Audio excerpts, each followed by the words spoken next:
Shalom saudara-saudara yang dikasihi dan diberkati Tuhan. Selamat hari Minggu. Hari Minggu ini adalah hari Minggu yang khusus. Kita semua tahu bahwa kita merayakan hari Minggu Paskah. Yesus sudah menang. Amin saudara. Firman Tuhan di Roma 8 ayat 37 mengatakan bahwa siapa yang percaya kepada Yesus lebih daripada pemenang. Mari kita akan katakan bersama-sama bahwa kita lebih daripada pemenang. Sekarang pertanyaannya, lebih daripada pemenang itu bagaimana ya? Saya pernah mendengar suatu ilustrasi, saya akan sampaikan di sini. Seorang suami, seorang ayah, setiap pagi dia harus bangun pagi-pagi. Dia harus berjuang. Bangun lebih pagi lagi karena mungkin dia harus mengantarkan anak-anaknya dulu ke sekolah sebelum dia menuju ke kantor. Dia harus berjuang menempuh kemacetan supaya dia bisa tiba tepat waktu di tempat pekerjaannya. Belum selesai perjuangannya sampai di situ. Tiba di kantor, dia harus berjuang lagi, menyelesaikan, mengerjakan setiap tugas dan tanggung jawab yang diberikan oleh perusahaannya kepada dia. Jam kantor selesai, cepat-cepat pulang, lagi lewat macet, dan sampai di rumah supaya bisa makan malam bersama dengan keluarga. Selesai makan malam, perjuangannya masih belum selesai. Mungkin bapak ini masih harus mengajar anak-anaknya, menyelesaikan PR-nya, atau mungkin membantu istrinya, atau melakukan hal-hal yang lain. Setiap hari, ya. Jadi setiap hari seorang suami ini harus berjuang dan berjuang dan berjuang. Sampai akhir bulan dia menang. Menangnya apa saudara? Dia dapat gaji, puji Tuhan, ya. Dapat gaji, sampai di rumah dengan sukacita, dia pulang, dia bawa gajinya, istrinya gini, mana gajianmu, ya. Nah, untuk bisa menang, suami ini dia harus berjuang, ya. Dan tetapi seorang istri untuk dapat mendapatkan apa yang si pemenang terima, dia tidak perlu melakukan apa yang si suami alami. Jadi, suami menang, istri lebih daripada pemenang. Luar biasa. Jadi, suami-suami, bapak-bapak, silakan berkata, saya adalah pemenang. Istri-istri bisa katakan, saya lebih daripada pemenang. Ya. Kenapa istri lebih daripada pemenang? Karena untuk dapat menerima bagian yang sama dengan yang suami atau pemenang dapatkan, dia tidak perlu mengalami seperti apa yang si pemenang alami. Begitu juga dengan Yesus. Untuk menang, Yesus harus menyerahkan tubuhnya, disiksa bahkan hingga mati disalib untuk menanggung semua pelanggaran, semua kesalahan dan dosa saudara dan saya. Semuanya ditanggungkan kepada Yesus. Bayangkan bagaimana saat dia menggantikan posisi saudara dan saya di kayu salib.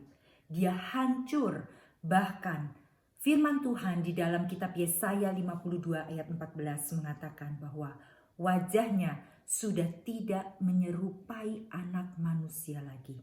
Sampai sebegitunya hingga dia mati. Tetapi pada hari yang ketiga dia bangkit. Yesus bangkit. Dia menang.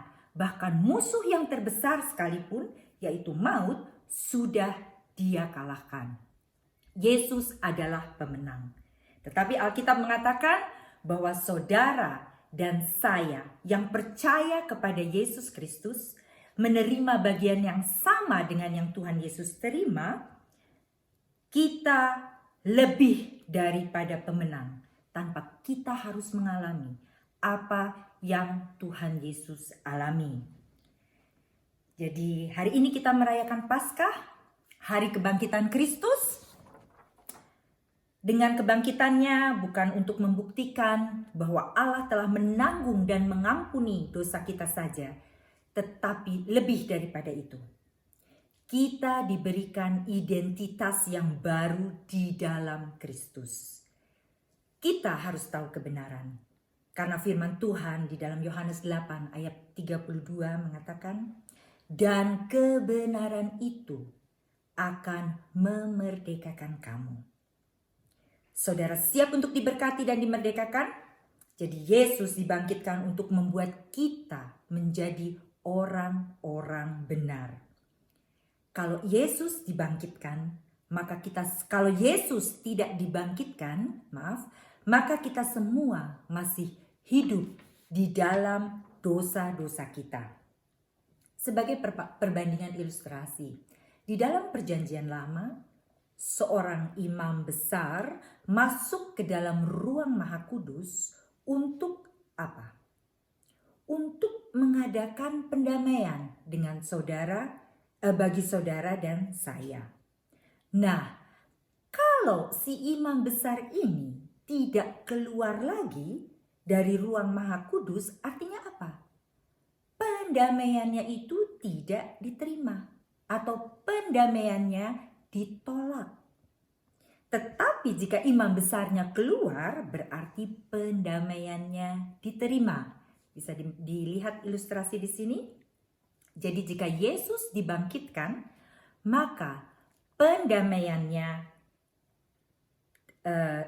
jika Yesus tidak dibangkitkan, maka pendamaiannya ditolak dan kita masih berada di dalam dosa dan sia-sialah iman kita semua. Tetapi puji Tuhan saudara, hari ini kita merayakan bahwa Tuhan Yesus dibangkitkan. Seperti apa yang tertulis di dalam Roma ayat 5 dan 17. Sebab jika oleh satu orang,